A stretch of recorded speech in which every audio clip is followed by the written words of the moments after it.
ছাদ কৃষিতে আমাদের ড্রাগন ফুল আলহামদুলিল্লাহ যথেষ্ট এসেছে। এখানে দেখতে পাচ্ছেন একটি ড্রাগনও আছে, সাইজ আরো বড় হবে এটার আশা করি। কিছু কম রসায়ন আছে। ড্রাগন ফুল,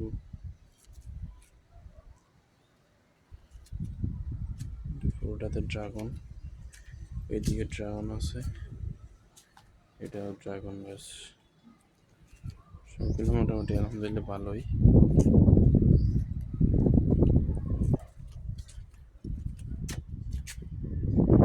ফুল আসছে মোটামুটি ভালোই। সব মিলেই আলহামদুলিল্লাহ রসের মধ্যে অনেক ফুল দিয়েছে।